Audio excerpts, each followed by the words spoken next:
With RRB NTPC వరకు అందరికన్నా common subject science and technology. ఈ సైన్స్ అండ్ టెక్నాలజీ కొత్త టాపిక్, ఎక్కడ ఉండదు. చిన్నప్పటి నుంచి అర్థమైన రీజన్ ఎక్కడో ఒకటి నేర్చుకుంటాం, ఫిజిక్స్ ఎక్కడో ఒకటి నేర్చుకుంటాం, కెమిస్ట్రీ ఎక్కడో ఒకటి నేర్చుకుంటాం, నెక్స్ట్ పాలిటీ జాగ్రఫీ ఎక్కడో ఒకటి నేర్చుకుంటాం. కానీ ఈ సైన్స్ అండ్ టెక్నాలజీ అందరికీ కొత్త, మీకు కొత్త, నాకు కొత్త. నేను అప్డేట్ కావాలి, మీరు అప్డేట్ కావాలి. అప్డేట్ కాకుండా దీనికి వెళ్ళి క్వశ్చన్ పోతుంది. అంటే సైన్స్ అండ్ టెక్నాలజీని కరెంట్ అఫైర్స్ బేస్లో చదువుకోవాలి, లేటెస్ట్ అప్డేటెడ్ న్యూస్. అలా చదువుకున్నప్పుడే అది జీకే క్వశ్చన్ అంటే current affairs question, science and technology question అనేది మనకు క్లారిటీ కావాలి. కాబట్టి మొత్తం ఈ science and technology very very very important sir. Total ఈ సైన్స్ అండ్ టెక్నాలజీకి సంబంధించి వెరీ వెరీ ఇంపార్టెంట్ సార్. ఈ సైన్స్ అండ్ టెక్నాలజీకి సంబంధించి మొత్తం టోటల్ 10 డిపార్ట్మెంట్స్ ఉన్నాయి సార్. 10 డిపార్ట్మెంట్స్ ఉన్నాయి, ఓకేనా? దీనికి టోటల్ ఎన్ని మార్క్స్ వస్తున్నాయి sir? Very very important sir. Minimum 9 marks, maximum 32 marks రావడానికి ఛాన్స్ ఉంటుంది సార్. ఎన్ని మార్క్స్ వస్తాయి? 9 వస్తుందా, 32 వస్తుందా? మనకు ఆప్షన్ లేదు, ఓకేనా? 2014 సంవత్సరంలో తెలంగాణ వచ్చిన తర్వాత గ్రూప్ 2లో సార్ ఎంత 11 క్వశ్చన్స్ అడిగినా. 2017 కానిస్టేబుల్ పేపర్లో 6 వచ్చినాయి. 2019 ఎస్ఏలకి వెళ్ళి 24 క్వశ్చన్స్ వచ్చినాయి.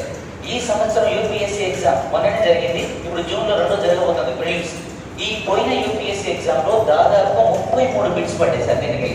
అదే కరెంట్ అఫైర్స్కి వెళ్ళి 62 బిట్స్ పడ్డాయి. కాబట్టి ఏ టాపిక్ జస్ట్ జనరల్ స్టడీస్ అంటారు. దీంట్లోకి వెళ్ళి ఎన్ని క్వశ్చన్స్ వస్తాయనేది ఎక్కడ ప్యాటర్న్ ఉండదు. జనరల్ స్టడీస్ అంతా చదువుకోవాలి. ఒకసారి పాలిటీ చదువుకొని పోతే ఎకనామీకి వెళ్ళబడుతున్నాయి, ఎకనామీ పోతే జాగ్రఫీలకు వెళ్ళబడుతున్నాయి, జాగ్రఫీ బాగా నేర్చుకుంటూ పోతే ఏమవుతుంది? డిజాస్టర్ మేనేజ్మెంట్, ప్రకృతి వైపరీత్యాలు, వీటి మీద పడుతుంది. ఇక్కడ బాగా చదువుకొని ఫిజిక్స్ కెమిస్ట్రీ పోతే science and technology, science and technology బాగా చదువుకోకపోతే సార్ కరెంట్ అఫైర్స్కి వెళ్ళబడుతున్నాయి. కాబట్టి అన్నీ చదువుకోవాలి. గ్రూప్ 2 వాళ్ళు 150 మార్కుల పేపర్కి 115 మార్కులు వస్తే ఎగ్జిక్యూటివ్ జాబ్ వస్తాయి, జనరల్ స్టడీస్ పేపర్. అదే కనుక 110 మార్కులు వస్తే నాన్ ఎగ్జిక్యూటివ్ వస్తుంది. 109 కంటే దాటినంటే నీకు జాబ్ రాదు. పోయినసారి సార్ మీరు 140 టార్గెట్ పెట్టుకోండి డిపార్ట్మెంటల్ ప్రిపరేషన్. 125 వస్తే స్టేట్ ర్యాంక్ ఉంటుంది, 120 వస్తే జాబ్ వస్తుంది. పోయినసారి సార్ టోటల్గా 108 మార్కులు వచ్చిన వాళ్ళు కూడా డిస్టిక్ పరంగా రానటువంటి పరిస్థితి. కాబట్టి 120 మార్కులు దాటితే కానిస్టేబుల్ వస్తుంది, 254 మార్కులు దాటితే మీకు ఎస్ఏ వస్తుంది. ఎందుకంటే బాగా జాబులు ఉన్నాయి. కాబట్టి మంచి టార్గెట్ చేయండి. టోటల్గా minimum 9 marks, maximum 32 marks sir. ఒకసారి సిలబస్ రాస్తున్నా, ఏ సిలబస్కి ఎన్ని క్వశ్చన్స్ వస్తాయి ఏంటి అనేది ఒకసారి చూద్దాం. ఫస్ట్ సైన్స్ అండ్ టెక్నాలజీలో మొదటి topic very very very important sir. Sir విద్యుదయస్కాంత వర్ణపటం అని పిలుస్తాం సార్. ఇది చాలా ఇంపార్టెంట్. ఇంగ్లీష్ మీడియం వాళ్ళు ఉన్నా కూడా ఏం ప్రాబ్లం ఉండదు సార్, నేను ఎక్స్ప్లెయిన్ చేస్తాను సార్. నేను నోటి ద్వారా వచ్చే మాటను మీరు రన్నింగ్ నోట్స్లో రాసుకోండి. రన్నింగ్ నోట్సే చాలా ఇంపార్టెంట్ పని చేస్తారు. ఎలక్ట్రో మ్యాగ్నెటిక్ రేడియేషన్ అని పిలుస్తాం. విద్యుదయస్కాంత వర్ణపటంగా పిలవాలి. ఇది చాలా important topic sir, most important topic. దీనికి వెళ్ళి ఒక్కొక్కసారి 3 అడుగుతున్నాడు, ఒక్కొక్కసారి 2 మార్కులు వస్తున్నాయి. కాబట్టి మన యూపీఎస్సీలోకి వెళ్ళి 3 మార్కులు పడ్డాయి సార్, అంతకుముందు 2 మార్కులు పడ్డాయి. తెలంగాణ రాష్ట్రం వచ్చిన తర్వాత ఇప్పటికి 8 ఎగ్జామ్లో 6 ఎగ్జామ్లకు వెళ్ళి దీనికి క్వశ్చన్ పడ్డది. ఎలక్ట్రో మ్యాగ్నెటిక్ రేడియేషన్, విద్యుదయస్కాంత వర్ణపటం.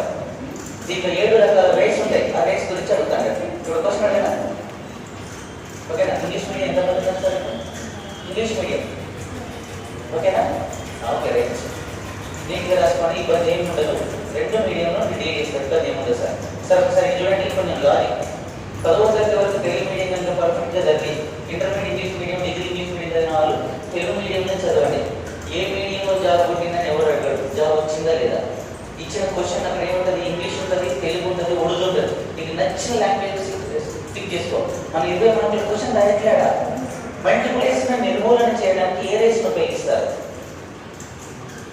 సార్? కోవిడ్ పాండమిక్ సిచ్యువేషన్లో మనం బేకరీ షాప్లో పోయి ఒక కర్రీ పప్పు తింటున్నాం, దాని వైరస్ ఉందా లేదా అన్నప్పుడు వాడు ఏంటంటే దాని వైరస్ ఉన్నాయంటే బాబా దీన్ని సెర్చ్ చేసి ఇస్తా అని చెప్పి దానిలో పెట్టి ఆ మిషన్లో పెట్టి తీసిస్తాడు. ఆ వైరస్ అయితే తిను అంటాడు. అంటే మనం తినే ఆహార పదార్థాల్లో ఉండేటువంటి వైరస్ను నిర్మూలన చేయడానికి ఎలాంటి రేస్ను ఉపయోగిస్తారు? నువ్వు ఇక్కడ రైల్వే స్టేషన్ మీద పోయి పొలంలోనే బాగా నీ బ్యాగ్ అందులో పెట్టమంటాడు. బ్యాగ్ మొత్తం స్కాన్ చేసి లోపలికి ఆ రేస్ వస్తా అంటే కదా, అలాంటి ఏ రేస్ అన్నాడు? ఆన్సర్ ఇస్ లేజర్ అంట, రైటా? UV rays is right answer. Ultraviolet race, extraordinary question, recent UPSC. మనం తాగే మినరల్ వాటర్లో యూజ్ అయ్యే రేస్ ఏంటి? UV rays. ఎవరికైనా చెయ్యి ప్రాబ్లం ఏంటి, బోన్ విరిగింది, నువ్వు గ్రౌండ్లో పోయి జారిపడ్డావు, సార్ ఎముకల పగులను వెలుగులను గుర్తించడానికి ఎలాంటి రేషన్ ఉపయోగిస్తారు? ఎవరైనా అడుగుతారు, అరే ఈ బోన్ ఎరిగినట్టు పోయి ఎక్స్రే తీసుకోపోరని. ఎక్స్రేస్ యూజ్ చేస్తాం. అత్యధికంగా చుచ్చుకుపోగల రేస్ ఏంటి? ఎక్స్రేస్ అంట. అత్యధికంగా చుచ్చుకుపోయేది answer is gamma rays. Cancer వ్యాధిలో ఉపయోగించే రేస్ ఏంటి? క్యాన్సర్ అంటే కంతులు వస్తుంటాయి. ఆ క్యాన్సర్ పైన గామా రేస్ పంపించి లోపల ఉన్న క్యాన్సర్ కణాన్ని మొత్తం నయం చేస్తాం. నేను పేపర్ న్యూస్ పర్ఫెక్ట్ గా చూశారు. భారతదేశంలో ప్రపంచవ్యాప్తంగా అత్యధిక పొల్యూషన్ గురైనటువంటి సిటీలలో 63 సిటీలు మన ఇండియాలో ఉన్నాయి. అందులో మొట్టమొదటి హై పొల్యూషన్ సిటీ ఢిల్లీ అంట, రైటా? మెట్రోపాలిటన్ సిటీలో మొదటి ఢిల్లీ. భీమండి, గుజరాత్ లోని భీమండి ఉంటుంది తెలుసా? మన వాళ్ళంతా సరే మొత్తం టోటల్ షాలులంతా పనిచేస్తాను. మీకు తెలుసు భీమండి మొత్తం టోటల్ క్లాత్ తయారు చేస్తాంటాం. పత్తిని తీసుకోకపోతే లాస్ట్ శారీ బయటకు వస్తుంది. మొత్తం హై పొల్యూషన్ సార్. కాబట్టి ఇలాంటి క్వశ్చన్స్ అడుగుతున్నాడు. ఎయిర్ క్వాలిటీ ఇండెక్స్, గాలి యొక్క స్వచ్ఛత నాణ్యతను తెలుసుకుంటాడు. ఇలాంటి క్వశ్చన్స్ అడుగుతున్నాడు. గజియాబాద్ సెకండ్ క్వశ్చన్ గజియాబాద్ ఉంది. తర్వాత వారణాసి ఉంది. అది వారణాసి ఎందుకు సార్? నరేంద్ర మోడీ నియోజకవర్గం వారణాసి.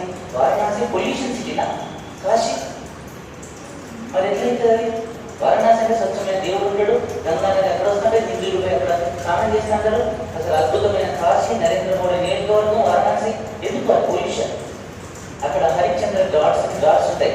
శవాలను గాలిస్తుంటారు సార్. హిందువులు అయితే శవాలను తీసుకుని ఆ ఘాట్లో కాలించి తీసుకొచ్చి ఆ బోర్డుని కలుపుతుంటారు. మన కాడ కాలిస్తే ఆ బోర్డుని పట్టుకొని కాశీలో కలుపుతుంటారు. హిందూ సాంప్రదాయం. మనం డబ్బులు ఇచ్చేదాన్ని రోజుకు 10,000 శవాలు. డబ్బులు ఇవ్వగానే ఏం చేస్తున్నారు? డైరెక్ట్ పోయి శవాన్ని ఇస్తాం. ఏదైనా వాళ్ళు కాల్స్తున్నాడు. సో హిందూ సాంప్రదాయాల ప్రకారంగా శవాన్ని అంటే ఏదైనా ఎవరు చూడరు. ఇది తిరిగి రాగానే మన కట్టెలు వేస్ట్ అయితేని చెప్పి సరిగ్గా శవాన్ని తీసుకుపోయి వాటర్ వేస్తున్నారు. అలా రోజుకు 10,000 ఇంటూ సంవత్సరం వేసుకోండి.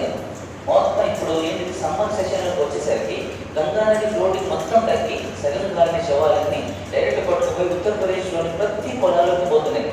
ఒక్కసారి అడిగేసి తీస్తే 10-12 శవాలు బయటకు వస్తున్నాయి. దుర్గంధమైన వాసన. అందుకనే రీసెంట్ ప్రోగ్రామ్ నవామి గంగే, నరేంద్ర మోడీ గంగా నది క్లీన్ చేసే ప్రోగ్రామ్. ఇలాంటి కొత్త క్వశ్చన్స్ వస్తున్నాయి. Electro magnetic radiation second topic sir. Very important. గొప్ప శాస్త్రవేత్తలు, గ్రేట్ శాస్త్రవేత్తలు సార్. భారతదేశంలో వచ్చేటువంటి గ్రేట్ శాస్త్రవేత్తలు ఎవరు? దీనికి ఒకటి క్వశ్చన్ వస్తుంది సార్. పక్క ఒక 20 మంది సైంటిస్టులు మీ మైండ్ లో గుర్తుపెట్టుకుంటే క్వశ్చన్ వస్తారు. మొన్న రీసెంట్ గా 2 మార్కులు పడ్డాయి. ఎక్కడ తెలుసా? Forest beat officer FPO Telangana రాష్ట్రం. ఇప్పుడు మొత్తం 80% మొత్తం అమ్మాయిలతోనే నేను ఉన్నది ఫారెస్ట్ బీట్ ఆఫీసర్. మన మిగిలిపోయిన పోస్టులలో ఈ గ్రూప్లలో వస్తుంది. గ్రూప్ 3, గ్రూప్ 4 సంబంధించి. కానీ శాస్త్రవేత్తలకు సంబంధించి 1 లేదా 2 క్వశ్చన్స్ వస్తాయి. ఇప్పుడు క్వశ్చన్ అదేనా? ప్రపంచంలో అత్యధిక IQ పవర్ ఉన్న భారతీయ విద్యార్థి పేరు డాష్. ప్రపంచంలో అత్యధిక ఇంటెలిజెంట్ క్వశ్చన్. ఇప్పుడు ఎంతమంది ఎంత ఉంటుంది సార్? భారతీయులంతా సరే 85 ఉంటుంది సార్ IQ పవర్. మనంతా కూడా IQ పవర్ 85 ఉంటుంది. ప్రపంచంలో అత్యధిక IQ పవర్ ఉండే దేశం, అత్యధిక మైండ్ ఉండే దేశం ఏంటిది? ఓకేనా? జపాన్ అంట, రైటా? Answer is Singapore first, second Hong Kong, third కనుక చూస్తే టోటల్గా మనకు నార్వే, స్వీడన్, ఫిన్లాండ్. నేను ఒక క్వశ్చన్ పట్టింది గుర్తుందా? ప్రపంచంలో స్వచ్ఛమైన సిటీలలో, పొల్యూషన్ లేనటువంటి సిటీలు, అవినీతి లేనటువంటి సిటీల చార్ట్స్ కూడా వచ్చినాయి. ఆ చార్ట్స్ అన్ని మనం చదవాలి, దీంట్లో వస్తాయి. సరే, ఇంత IQ పవర్.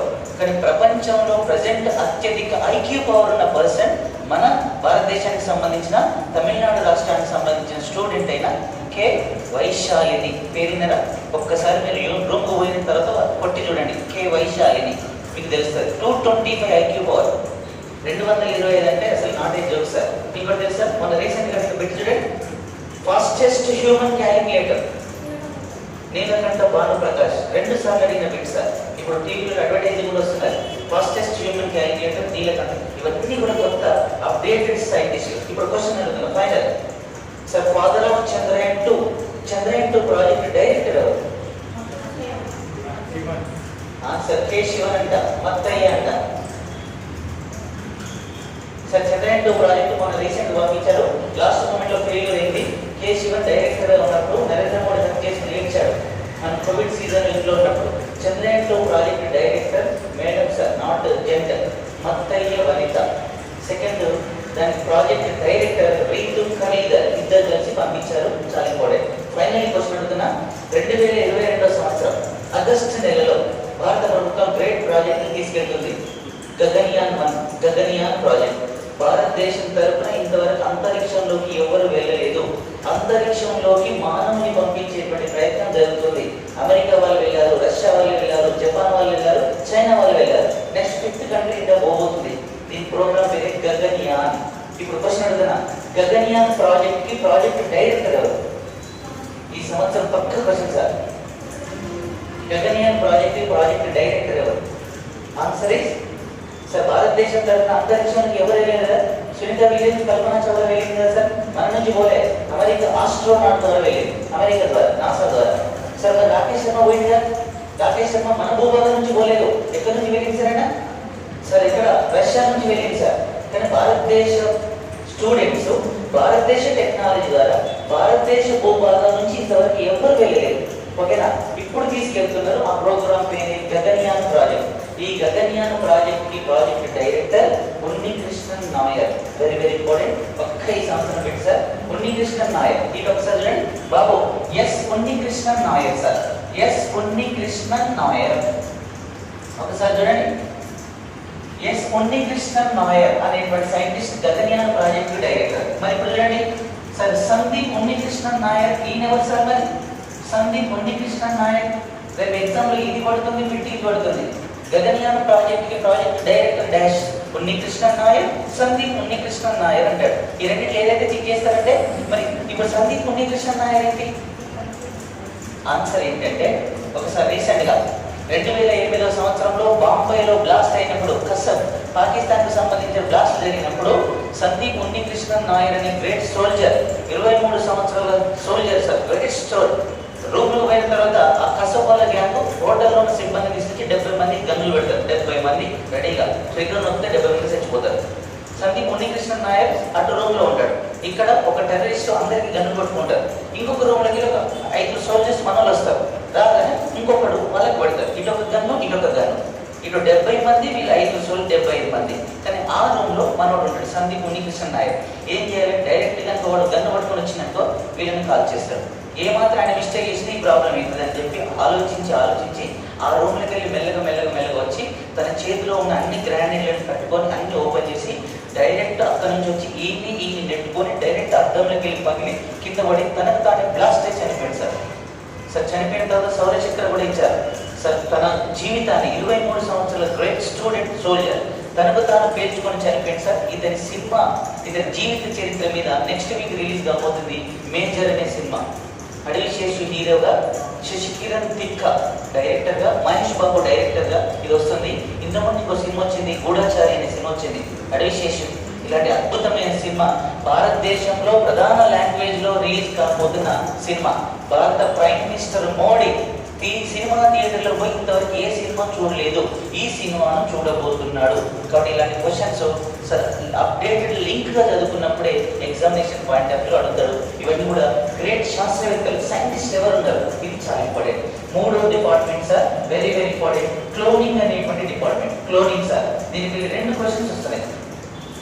క్లోనింగ్, ప్రపంచంలో క్లోనింగ్ ద్వారా పుట్టిన మొట్టమొదటి జీవి పేరు డాలీ. డాలీ అనే ఒక షీప్, గొర్రె పిల్ల. ఇప్పుడు క్వశ్చన్ అడుగుతుంది చెప్పండి. ప్రపంచంలో మొట్టమొదటిసారిగా క్లోనింగ్ ద్వారా పుట్టిన బేబీ పేరు డాలీ అనేటువంటి ఒక గొర్రె పిల్ల. మరి దీనికి పుట్టిన పాప పేరు డాష్. ఇది పట్టింది. Answer is Boney. బోనీ అనేటువంటిదిగా గుర్తుపెట్టుకోవాలి.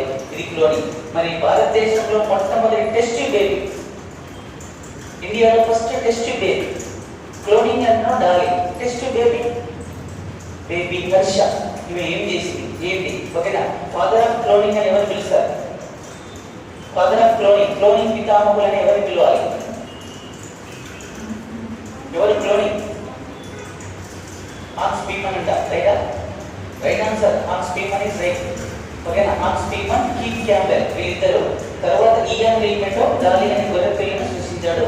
ఇదంతా క్లోనింగ్ సార్. ఇక్కడ గుర్తుపెట్టుకోండి, భారతదేశం తరఫున మొట్టమొదటి క్లోనింగ్ జీవి పేరు ఇండియా తరఫున సమరూప అనేటువంటి గేద, తర్వాత గరిమ అనే 2వ గేద, తర్వాత 3వది రంజిత్ అనే లేద దూడ. ఇలాంటి క్లోనింగ్ ఇవన్నీ కూడా ఎగ్జామ్ లో అడుగుతున్నాడు sir. Number 4 sir, very very important sir, India in science and technology. భారతదేశంలో సైన్స్ అండ్ టెక్నాలజీ ఎప్పుడు స్టార్ట్ అయింది? India in science and technology ఎట్లా మొత్తం సార్ సైన్స్ పాలసీ ఏంటి, ఇండియాలో ఫస్ట్ సైన్స్ పాలసీ ఏంటి, సెకండ్ సైన్స్ పాలసీ ఏంటి, థర్డ్ సైన్స్ పాలసీ ఏంటి, వీటితో పాటు ఇంకొక క్వశ్చన్ వస్తుంది. Department of science and technology, department of space technology, department of biotechnology, department of ocean technology, ఇలాంటి అన్ని కూడా ఈ డిపార్ట్మెంట్లో వస్తాయి. India in science and technology మరియు very very important sir ISCA. ఇది మర్చిపోవద్దు సార్, పక్క ఎగ్జామ్ లో పడుతుంది sir. ISCA Indian science congress association summits. ఓకేనా, భారతదేశంలో సైన్స్ కాంగ్రెస్ సమావేశాలు. ఓకేనా, ఇది 2 మార్కులు రావడానికి ఛాన్స్ ఉంటుంది. ఓకేనా, ఒకటో డేట్లకు వెళ్ళి అడుగుతాడు, ఒకటో సమావేశాలకు వెళ్ళి అడుగుతాడు sir. Indian science congress association summits భారతదేశంలో ఇప్పుడు తెలుసా sir. Indian science congress association 1914 సంవత్సరం నుంచి స్టార్ట్ అయింది. ఓకేనా, 2020 సంవత్సరం వరకు కంటిన్యూగా జరిగినాయి. 21 కోవిడ్ వల్ల పోస్ట్ పోన్ అయింది, 22 కూడా పోస్ట్ పోన్ అయింది. అంటే చూడండి, ఇప్పటి వరకు 107 సైన్స్ కాంగ్రెస్ సమావేశాలు జరిగినాయి సార్. సార్ నెక్స్ట్ ఇయర్ 108వ సైన్స్ కాంగ్రెస్ సమావేశం జరగబోతుంది. అంటే ఒకసారి మాట ఏంటంటే, ప్రపంచ చరిత్రలో 100 సంవత్సరాలకు పైగా జరిగిన 2 సిచ్యువేషన్స్ ఉన్నాయి.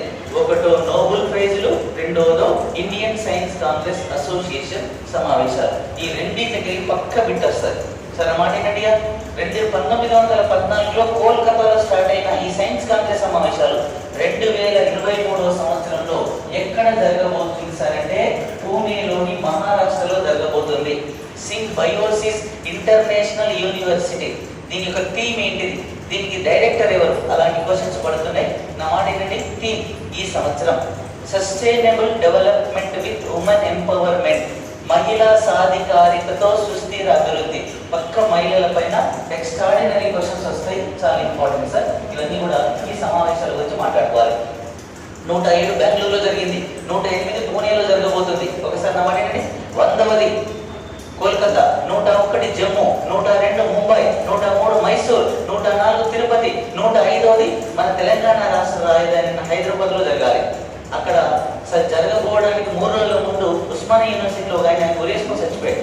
దానివల్ల ఇది ఎక్కడ ఇంపాల్కి పోయింది, మణిపూర్కి పోయింది. తర్వాత మణిపూర్ తర్వాత ఎక్కడికి వచ్చింది, పంజాబ్లోని జలంధర్కి వచ్చింది. జలంధర్ నుంచి ఎక్కడికి వచ్చింది, అగ్రికల్చర్ యూనివర్సిటీ బెంగళూరుకి వచ్చింది. బెంగళూరు తర్వాత నెక్స్ట్ పూణేలోని మహారాష్ట్రలో జరగబోతుంది. కాబట్టి పక్క ప్రతి సంవత్సరం ఏ డేట్లో జరుగుతుంది సార్? ఇది జనవరి 3 నుంచి జనవరి 7 వరకు ప్రతి సంవత్సరం జరుగుతుంది. పక్క 107-108 సైన్స్ కాంగ్రెస్ సమావేశాల పైన పక్క అవగాహన ఉండాలి. నేను లాజికల్ కోడ్ కొట్టిస్తే మీకు ఈజీగా అర్థమవుతుంది. ఓకేనా, ఇదిగా చెప్పాలి sir. Next number 5th department కనుక చూస్తే, భారతదేశంలో అంతరిక్ష రంగం సార్. అంతరిక్ష రంగం మనం స్పేస్ టెక్నాలజీగా పిలుస్తాం. ఓకేనా, ఇది మర్చిపోతే మిమ్మల్ని మీరే మర్చిపోయినట్టు లెక్క సార్. ఒకసారి చూడండి బాబు, కానిస్టేబుల్ వాళ్ళకి 3 క్వశ్చన్స్, గ్రూప్స్ వాళ్ళకి 4 క్వశ్చన్స్, యూపీఎస్సీ వాళ్ళకి 8 క్వశ్చన్స్ అడిగేటువంటి ప్రిలిమినరీ పేపర్ సార్. కాబట్టి సార్ మొత్తం 4 లేదా 3 మార్కులు వచ్చేటువంటి మెయిన్ టాపిక్ అంతరిక్ష రంగం, స్పేస్. భారతదేశం యొక్క మొట్టమొదటి ఉపగ్రహం, సెకండ్, రెండోది ఏంటి మరి, భాస్కర 1, ఆర్యభట్ట, భాస్కర, రోహిణి, యాపిల్. ఇప్పుడు క్వశ్చన్ అడుగుతున్నా, భారతదేశ భూభాగం నుంచి పోయిన ఫస్ట్ శాటిలైట్ రోహిణి. భారతదేశం యొక్క మొట్టమొదటి శాటిలైట్ ఆర్యభట్ట. ఈ ఆర్యభట్ట మన నుంచి పోలే, but India's first satellite Aryabhata. Indian place నుంచి పోయిన ఫస్ట్ శాటిలైట్ సార్ రోహిణి 1. ఇప్పుడు question, India's first communication satellite, Bharatadesam యొక్క మొట్టమొదటి కమ్యూనికేషన్ శాటిలైట్ యాపిల్ 1. రెండోది, భారతదేశం యొక్క మొట్టమొదటి విదేశీ ఉపగ్రహం, ఇండియా పంపించిన విదేశీ ఉపగ్రహం కమర్షియల్ శాటిలైట్ ఆన్సర్. భారతదేశం యొక్క మొట్టమొదటి విద్యా ఉపగ్రహం ఎడ్యుషా. భారతదేశం యొక్క మొట్టమొదటి వాతావరణ ఉపగ్రహం మెట్షా. ఇలాంటి క్వశ్చన్స్ చాలా ఎగ్జామ్లో అడుగుతున్నాడు సార్. దీని చంద్రయాన్ 1, చంద్రయాన్ 2, మంగళయాన్ నుంచి స్టార్ట్ చేస్తే రేపు పోయేటువంటి గగనయాన ప్రాజెక్టు గురించి రాయాలి, అమెజాన్ 1 శాటిలైట్స్ గురించి రాయాలి. ఇండియాలో 2 రాకెట్స్ ఉన్నాయి, ఒకటి పిఎస్ఎల్వి, జిఎస్ఎల్వి అనే రాకెట్స్ గురించి నేర్చుకోవాలి. ఇదంతా కూడా టోటల్గా స్టోరీ. మీరు ఎంత పేపర్ అప్డేట్ అవుతున్నారో ఒక క్వశ్చన్ అడుగుతున్నా, నాకు ఆన్సర్ చెప్పండి చెప్తాం. ఇది ఎంతమంది చెప్తారో చూద్దాం సార్. క్వశ్చన్ చూడండి, finance minister Nirmala Sitharaman recent గా బడ్జెట్ సెషన్ లో మాట్లాడుకుంటూ భారతదేశానికి రెండవ స్పేస్ పోర్ట్, అంతరిక్షంలోకి ఉపగ్రహాలు పంపించడానికి ఇంకొక కొత్త స్పేస్ పోర్ట్ ను అనౌన్స్మెంట్ చేసింది. అది ఎక్కడ, దాని పేరేంటి? ఆన్సర్ క్వశ్చన్ చూడండి. భారతదేశంలో ఇంతవరకు అంతరిక్షంలోకి శాటిలైట్ పంపించేది ఒకటి ఉంది, అది సతీష్ ధావన్ స్పేస్ సెంటర్. ఎక్కడ సార్ అది? నెల్లూరు డిస్ట్రిక్ట్ శ్రీహరికోట. దీన్ని భారతదేశం యొక్క ఫస్ట్ స్పేస్ పోర్ట్ అంటాం.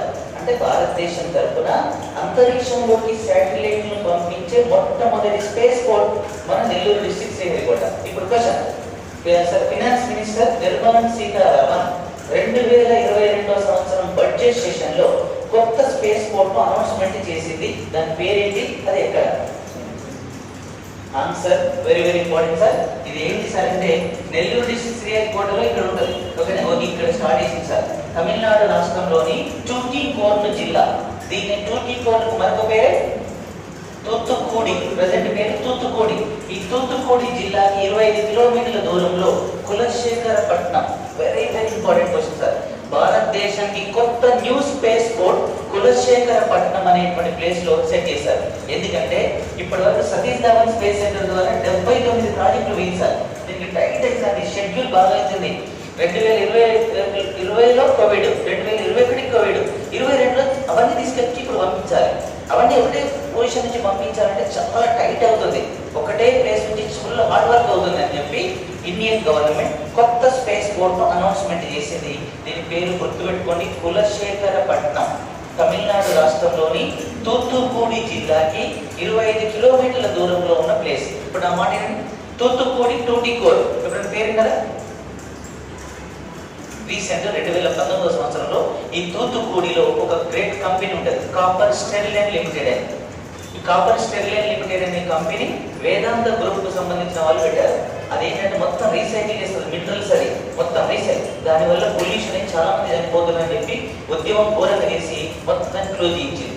దాదాపు 3 సంవత్సరాల ఉద్యమం, 75 మంది ఎన్కౌంటర్లో చనిపోయారు. అలాంటి టైంలో దాన్ని తీసి పక్క పెట్టారు. పక్క పెట్టి భారత గవర్నమెంట్ సీల్ చేసి క్లోజ్ చేసింది. మరి 2021 కోవిడ్ సెకండ్ వేవ్ లో ఘోరంగా ఆక్సిజన్ కొరత, అసలు ఆక్సిజన్ దొరకట్లే. హాస్పిటల్ బెడ్ మీదకి, అసలు హాస్పిటల్ మెట్ల కాడిపోగానే చనిపోతున్నారు. అలాంటి టైంలో భారత గవర్నమెంట్ బాగా ఆలోచించి ఆ 3 కాపర్ స్టెరిలైన్లో 3 ప్లాంట్లు ఉంటాయి. ఒక ప్లాంట్ ను ఓపెన్ చేసి టకా ఆక్సిజన్ ని రీప్రొడ్యూస్ చేసి దక్షిణాది రాష్ట్రాలకు అందరికీ ఆక్సిజన్ ను పంపించింది ట్యాంకర్ల ద్వారా. అంత కోవిడ్ సెకండ్ వేవ్ అయిపోగానే మళ్ళీ దాన్ని క్లోజ్ చేసి మళ్ళీ లాక్ చేసి సీల్ చేశారు. ఇలా భారతదేశం చూడండి లింక్. కాబట్టి గుర్తుపెట్టుకోండి, భారతదేశానికి సెకండ్ స్పేస్ పోర్ట్ అదే. రీసెంట్ గా కోవిడ్ పాండమిక్ సిచ్యువేషన్ లో భారతదేశ ప్రజల్ని ఆదుకున్న ప్లేస్ కూడా తూత్తుకూడినే. కాబట్టి ఎక్స్ట్రాడినరీ క్వశ్చన్ సార్. ఇప్పుడు క్వశ్చన్ చూడండి, భారతదేశం తరఫున అంతరిక్షంలోకి వెళ్ళిన third lady Sunita Williams, Kalpana. First Kalpana Chawla, second Sunita Williams. Recent గా ఒక అమ్మాయి పోయింది, గుంటూరు జిల్లా అమ్మాయి, బండ్ల శిరీష. సార్ బండ్ల శిరీష ఎంత ఎక్స్ట్రాడినరీ తెలుసా? ఏరోనాటికల్ ఇంజనీరింగ్ లో 99% స్టూడెంట్ ఆమె. నాసా వాళ్ళు, మన ఇస్రో వాళ్ళు ఎగ్జామ్ పెడితే రాస్తే 99% మార్కులు వచ్చినాయి. వచ్చిన తర్వాత ఏం చేసిన లోపల వీళ్ళు పోయిన తర్వాత ఆమె బాడీని టెస్ట్ చేశారు, ఎందుకంటే హెల్త్ ఎట్లా ఉంది అని. చూస్తే ప్రతి మానవ కన్ను ఎంత ఉండాలి సార్ అంటే 576 మెగాపిక్సెల్ ఉండాలి. 576 మెగాపిక్సెల్ కెమెరా మానవ కన్ను ఇంత, మనకు 574 ఉంది. ఏమైతుంది, ఏ ప్రాబ్లం ఉంటుంది? కానీ మనం రిజెక్ట్ చేశారు. రిజెక్ట్ చేసాము. బయటికి వచ్చే టైంలో టక్కనేంటి, స్పేస్ ఎక్స్ అనేటువంటి కంపెనీ, ఎవరు సార్? Elon Musk. అమ్మాయిని 200 కోట్లు ఇస్తాం రానున్నది, సంవత్సర శాలరీ 200 crores. ఏమో సార్ నేను ఆలోచించి చెప్తాను. ఫోన్ పెట్టే జెఫ్ బెజోస్, అమెజాన్ కంపెనీ అధినేత, బ్లూ ఆరిజిన్స్ కంపెనీ స్పేస్, అమ్మాయి నీకు 400 కోట్లు ఇస్తాం వచ్చాయి అన్నాడు. 400 కోట్ల ఆలోచిస్తా సార్ పెట్టే లోపే next Richard Branson phone America నుంచి, సార్ నీకు 800 కోట్లు ఇస్తారు 1 year శాలరీ వచ్చేసి అంటే, ఏమో సార్ ఆలోచిస్తా. ఇక నువ్వేం ఆలోచించకు, నాతోనే నేను అంతరిక్షంలో తీసుకుపోతారా అన్నాడు. ఇంత ఆఫరు, ఇంత డబ్బులు ఇంకొక సెకండ్ ఆలోచించకుండా మన ఇస్రో యొక్క మూర్ఖత్వం వల్ల అద్భుతమైన స్టూడెంట్ సార్ కలాం షాట్, చిన్న శాటిలైట్ తయారు చేసిన తమిళనాడు స్టూడెంట్. ఇప్పుడు చూడండి, సుందర్ పిచాయ్, సత్యనాథ్ ఎల్లా, ఇంద్రా నూయి, కమలా హారిస్, వరల్డ్ లో గ్రేటెస్ట్ పర్సన్స్ అంతా ఇండియన్ పర్సన్. వాళ్ళు అసలు ఏంటి, మన భారత గవర్నమెంట్ పట్టించుకున్నప్పుడు వాళ్ళు ఏం చేస్తారు, వేరే కంటికి పోయి అక్కడ నెంబర్ 1 సెట్ అవుతున్నారు. ఇదంతా ప్రాబ్లం అవుతుందని చెప్పి ఈ మధ్యలో మీరు సినిమా చూసారనుకుంటా, ఉరి సినిమా వచ్చింది. ఉరి సినిమాలో ఒక పావురం పోతుంది తెలుసా సార్? పాకిస్తాన్ భూభాగంలోకి అది తిరిగి వస్తుంటది. చూడండి, మన రీసెంట్ గా వచ్చిన సినిమాలో ఆ స్టూడెంట్ తయారు చేసిన దాన్ని కూడా స్టూడెంటే.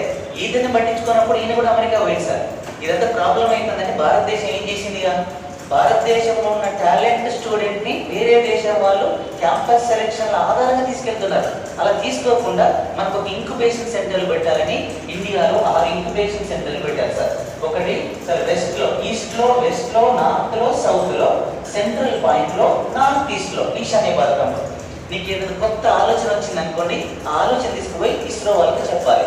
ప్రతి ఎన్ఐటీలో 6 ఎన్ఐటీలో పెట్టిళ్ళు. ఇప్పుడు ఎవరు పోవద్దు, డైరెక్ట్ పోయి ఆ ఎన్ఐటీలో పోయి మనకు ఆన్సర్ చెప్పేస్తే నీకు ఏమైనా నచ్చితే నేను తీసుకుని సెలెక్ట్ చేసుకుంటున్నారు. భారతదేశం 2022 సంవత్సరంలో ఇండియా వ్యాప్తంగా ఇస్రో వాళ్ళు కొత్త 6 ఇంక్యుబేషన్ సెంటర్లు పెట్టారు. ఆ ఇంక్యుబేషన్ సెంటర్ ఎక్కడ? ఒకటి ఈస్ట్, ఒకటి వెస్ట్, ఒకటి నార్త్, రెండోది సౌత్, మూడోది సెంట్రల్ పాయింట్, ఐదవది నార్త్ ఈస్ట్. ఈస్ట్ అనే భారతం ఉన్నది ప్రజెంట్ సార్. ఈస్ట్ ప్రాంతం ఎన్ఐటి రూర్కెలా, వెస్ట్ ప్రాంతం ఎన్ఐటి నాగ్పూర్ సార్, నార్త్ ప్రాంతం ఎన్ఐటి జలంధర్, సౌత్ ప్రాంతం NIT Trichy Tiruchirappalli sir, central point NIT Bhopal, next NIT Agartala, Tripura రాజధాని అగర్తల. ఈ 6 ఇంక్యుబేషన్ సెంటర్ పెట్టి ఈ బండ్ల శిరీష వాళ్ళ లాంటి వెళ్ళొద్దు అని చెప్పి స్టార్ట్ చేస్తున్నారు అయిపోయిన తర్వాత. కాబట్టి భారతదేశానికి సంబంధించిన స్పేస్ అనేది చాలా ఇంపార్టెంట్ అని చెప్పొచ్చు. ఈసారి గుర్తుపెట్టుకోండి. నెక్స్ట్ భారతదేశానికి సంబంధించినటువంటి 6వ డిపార్ట్మెంట్ అణుశక్తి రంగం అని పిలుస్తాం సార్. అణుశక్తి రంగంగా పిలవాలి, అటామిక్ ఎనర్జీగా పిలుస్తాం. ఈ అటామిక్ ఎనర్జీకి 3 క్వశ్చన్స్ వస్తాయి. ఇండియాలో ఉన్న రియాక్టర్స్ మొత్తం, ఓకేనా? ఇప్పుడు క్వశ్చన్ అడుగుతుంది చెప్పండి. ఇండియాలో 29 రాష్ట్రాల్లో యురేనియం దొరికేటువంటి మొట్టమొదటి రాష్ట్రం, highest produce uranium dash state. Answer is భారతదేశంలో అత్యధిక యురేనియం కేజీ 200 కోట్లు. ఇప్పుడు ఉక్రెయిన్ అంతా మీ అణుబాంబు వేస్తా అంటున్నారు. అణుబాంబులో పెట్టే మెటీరియల్ యురేనియం. కాబట్టి ప్రపంచంలో అత్యధిక యురేనియం దొరికేటువంటి మొట్టమొదటి ప్లేస్ ఎక్కడ? మన ఇండియాలో. వరల్డ్ లో అయితేనో ఆస్ట్రేలియా, మరి ఇండియాలో ఎక్కడ? ఆన్సర్ ఇస్ ఆంధ్రప్రదేశ్, కడప దగ్గర తుమ్మలపల్లి, పెరిగెరిపోడే. మరి భారతదేశంలో తెలంగాణ రాష్ట్రం యురేనియం ప్రొడ్యూస్ లో ఎన్నో స్థానం? ఆన్సర్ 4th స్థానం. మనకాడ ఇక్కడ దొరుకుతుంది. ఆన్సర్ నల్లగొండ జిల్లాతో పాటు యాదాద్రి టెంపుల్ కింద. ఇదంతా కూడా యురేనియం సార్. ఒకసారి ఇండియాలో యురేనియం మైన్స్ లో, ఎందుకంటే అణుశక్తి రంగంలో పోసే మెటీరియల్ యురేనియం. ఇక్కడ యురేనియం కనుక చూస్తే ఒకసారి ఆలోచించండి. ఇండియాలో first Andhra Pradesh, second Jharkhand, third Meghalaya, 4th Telangana. ఇది సార్ ఏంటి అవన్నీ ఏంటి? ఇండియాలో ఉన్న రియాక్టర్లు ఏంటి? మీకు లాజిక్ సార్ క్లాస్ అంటే మర్చిపోరు. ఎందుకంటే ఇండియాలో ఉన్న రియాక్టర్లు డాష్ 23 రియాక్టర్లు గుర్తుపెట్టుకుంటే మైండ్ డిస్టర్బ్. సింపుల్ గా చూడండి, ఎన్టీఆర్ K4, నందమూరి తారక రామారావు కూతుళ్ళు 4. ఇట్లా గుర్తుపెట్టుకుంటే ఈజీగా సార్. ఏంటంటే Narora atomic power station, T అంటే Tarapur atomic power station, R అంటే రావణ్ భట్, కే అంటే కాకరపార, కల్పకం, కుదంకులం, కైగా. ఇండియాలో ఉన్న టోటల్ అటామిక్ పవర్ స్టేషన్స్ వస్తాయి. కాబట్టి ఇలాంటి క్వశ్చన్, ఓకేనా? రేపు అడిగింది సార్. ఏపీజే అబ్దుల్ కలాం తయారు చేసే మిసైల్స్ ఎన్ని? APJ Abdul Kalam missile man ఎన్ని? 5 చేశాడు, 5 తయారు చేసింది సార్. వీటిని గుర్తుపెట్టుకోవాలంటే ఇలా కష్టం. కాబట్టి మనం ఏం చేసుకుంటాం? పాట్నా అని గుర్తుపెట్టుకుంటాం. ఓకే, ఇదే కోచింగ్ సెంటర్లకు రావడం వల్ల ఇగో మెయిన్ ఒక ఇలాంటి దొరుకుతాయి సార్. పి అంటే పృథ్వీ, ఆకాష్, త్రిశూల్, అగ్ని.